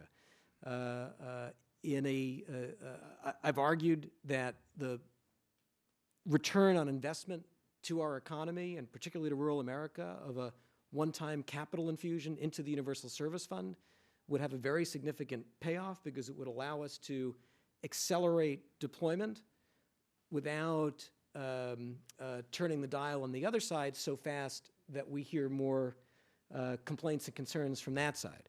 It was in our national broadband plan, that suggestion, and I look forward to working on that with you, because I think it would have a very positive payoff in terms of increased economic activity in rural America, as well as improvements to education and healthcare. Okay, thank you. Commissioner, and finally, last question is for you. Last month, there was an op-ed, I think, that you wrote in the Wall Street Journal on the internet, and it was largely about the United Nations potentially having more significant authority over the internet. Can you, this issue hasn't received a great deal of attention, and I was hoping you could discuss for this panel just briefly what's happening in this arena. Yeah, this is a very real problem, and for the past several years, actually, there have been a group of countries throughout the world that have been pushing for international regulation of the internet. It sounds crazy, but it actually happens to be true, unfortunately. And in years past, the United States or the UK and other allies have been able to use parliamentary maneuvers to table some of these actions. But this coming December in Dubai, there will be a treaty negotiation or renegotiation. So back in 1988, most of the countries in the world got together and negotiated a treaty that set up the trend for the internet to be not regulated by governments, but to be regulated from the bottom up in what we call the multi-stakeholder model, which is the private sector, academics, nonprofits and such, with engineers and academics and user groups and all sorts of folks to come and make the sort of bottom-up rules for how the internet works and how it's going to grow and thrive and succeed. But in the past couple of years in particular, there's been a bit of a gathering storm of some countries, perhaps led by Russia and China. Vladimir Putin himself, I quote him in that Wall Street Journal op-ed, has said, and this is pretty much a direct quote, he wants international control of the internet through the International Telecommunication Union, the ITU. which is an arm of the UN based in Geneva. And it does a lot of good things. It helps negotiate and manage international telecoms traffic. But it's been, up to this point, relegated to telecommunications and some international aspects of spectrum management, but not internet governance. So everything from cybersecurity and privacy to domain name administration, to engineering, which is currently administered by the Internet Engineering Task Force, again, a non-governmental group, and other aspects of the technical aspects of internet governance through the Internet Society, again, another non-governmental group, as well as the peering arrangements, so the long-haul internet backbone, where there are privately negotiated traffic swapping agreements between backbone providers, et cetera. All of that, there are proposals on the table to have that be subsumed through the ITU and to give it jurisdiction over that, among many others.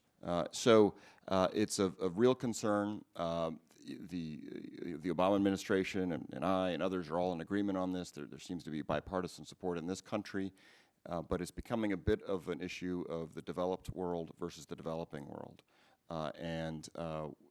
Actually, the irony is that should a treaty go the distance and actually become effective, it would actually undermine economic and political progress in the developing world. The developed nations, hopefully our own, would opt out of such a treaty. But in the rest of the world, that might not be the case. They see an opportunity to charge some websites or application providers, let's say a Google or a Facebook or whomever, to charge them on a per-click basis and have that money flow to sometimes state-owned telephone companies in their country. So there are a lot of issues there. I don't want to blather on and filibuster here, but it is a very real concern, and we should all be working hard to make sure it doesn't happen. And I'm quite concerned about it because it just doesn't take place in December. There are meetings throughout the globe between now and December where positions across the globe will start to harden. And I do want to thank Chairman Janikowski for also voicing his concern over this as well. Mr. Chairman, I'll give you a second to comment. Preserving internet freedom globally is of vital importance. It's important to the American economy, it's important to the global economy, it's important to the economy of developing countries, and it's important to freedom everywhere. And it is important that we work together on countering proposals that some countries have made that would not be consistent with internet freedom and that would have the opposite effect of that claim. So it's a very important topic, and it's important that we all work together to preserve free flow of data and internet freedom globally. I want to thank both of you gentlemen personally for your service to our country and for being at this hearing today and answering these questions. Thank you so much. I yield back. Thank you. Thank you, Mr. Womack, and I think we all echo what he has just said about thanking you both for your service. Let me just very briefly go back to what Mr. Womack, just follow up on what he just said about the salaries. You're absolutely right. There may be a very good explanation for it if there's a whole category of individuals that went up. However, when you look at the change between 2009 and 2010 and then 2010 and 2011, there's also a rather large increase. Again, I'm sure there was an explanation. What gives me a little bit of reason to pause is the fact that, and by the way, I, for one, have no problem with if you need qualified people and you have to pay them well. If that's the policy, I don't have a problem with that. But we should know that's the case, if that is the policy. And if it isn't the policy, and then, again, why are these numbers taking place? So I think that obviously has to be answered, and I know you will. I know you will. But in kind of almost a technical question, in several places in your budget requests, you indicate that you expect to keep 1,917 employees, and again, that's keeping it flat. And then I believe the request is $245.9 million to fund that staffing level. In other places, there seems to be an indication that FCC expects to maintain only 1,776 employees. What is the actual number? The number is the lower number. The flexibility is requested so that we can continue to look at more efficiency in the overall budget by, for example, moving from contractors to FTEs. We don't have any specific plans on the table, but if it would save the government money, by doing something in-house instead of contracting it out, we should look at that as part of it. But the number in our planning is the lower number, which is flat, 1,700. the 1770. So what would the actual amount be, however, if you were going to fund, if you're requesting the funding for 1,776 versus 1,917, what are we talking about money-wise? In other words, I know that's not the case, but, you know, some skeptics might say, well, that sounds like a slush fund. The fact that you're going to have 1,776 employees, but you're asking funding for 1,917 employees. What's the difference in the money? It's if I may, it's the opposite. We're asking funding for the 1776. For the 1,700, okay. If within that funding, So you want the flexibility of being able to get to 1,900 within the funding of 1,700? yes, and exactly right. Okay, and could you get me the number, the difference if it was 1,900 and, you know, what, because you're saying you might be able to save money. In the past, we've reduced the number of contractors at the FCC fairly significantly over the years. I think in general, it's a better model. Either you need someone or you don't. There are some circumstances, and the auctions may be an example, where for a limited period of time, contracting with an expert makes sense. Okay. But for tasks that are basic recurring tasks, as a general rule, it's probably more efficient to do it in-house. As I said, we don't have any specific plans to do that, but the team that developed the budget did it with that in mind. Okay, great. Thank you. Mr. Serrano? I just have one more question, and then I'll submit a couple for the record. Okay? Yes, please. Without objection. Mr. Chairman, one of the FCC's ongoing goals is to increase broadband adoption. Since this is a long-term goal, and applications on the internet seem to be consuming more and more bandwidth as people move from just checking their email and reading news to playing games and watching more things online, how do you define broadband, and does your definition change as people need faster speeds to fully use the internet? So over time, I expect that our basic definition of broadband will go up. I would note, without being too theoretical, that the challenge of universal broadband is different and harder than the challenges of universal telephone or universal electricity, because telephone and electricity were binary. Either you had a dial tone or you didn't. You know, either you had electricity or you didn't. Broadband is different, whereas you point out, you could have different speeds. And so in some ways, it's the first time the country is wrestling with these issues of how to promote broadband as a universal service everywhere in the country to all people, when it can mean different things over time. What we've done at the FCC is we've done two different things. We've set goals for where the country should try to strive to on broadband. For example, we set a goal of 100 megabits, affordable 100 megabits to 100 million people by 2020, 1 gigabit access in every community in the country. At the same time, for Universal Service Fund, where we have to decide, okay, what are we going to actually pay for? It doesn't make sense to say we're going to pay for 100 megabits to everyone in the country, at least based on current usages. And in the Universal Service Fund order from a few months ago, we defined that level as 4 megabits, basically, with an ongoing obligation at the FCC to look at the uses that are essential for participation in our economy, for small businesses, for looking for a job, for education, and making adjustments to that over time as is appropriate. You know, let me close by saying that something that you both know already, but I think it merits repeating in public. You have one of the most important responsibilities in our society, in our government, and I mean that. Because a lot of people who work in government and who head agencies, who sit on boards, they affect certain segments of the population, and they don't affect others.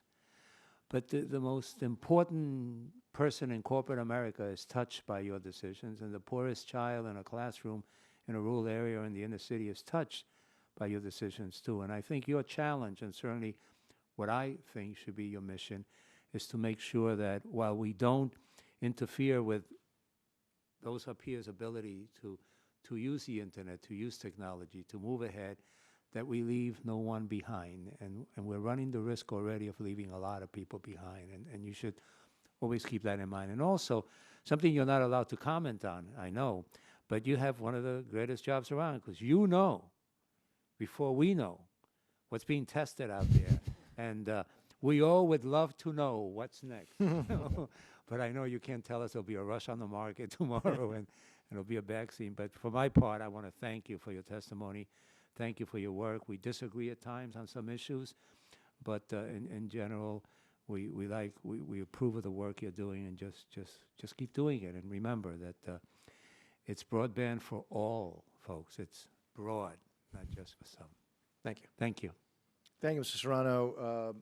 Let me, by the way, because Mr. Serrano is probably one of the most tech-savvy members of Congress, and I think, I don't know, you might be responsible on your own iPad just by, you're probably consuming half the bandwidth in the entire Congress, just on your iPad. Just when I'm watching baseball. Yeah. I didn't realize the Yankees were on more than one channel. I thought that's all you watch. The Yankees are throughout the world. There's baseball, and then there's the Yankees. Well, let me thank both of you on that note, let me thank both of you for your service. I also echo the words of our colleagues. And I also want to finish as I started. I want to thank you particularly for being exceedingly accessible to me and my staff. You always have been, and I know we'll get to the answers of some of these questions that we've had. And I think with that, this meeting is adjourned. Thank you. Thank you very much. All right, on to the next thing.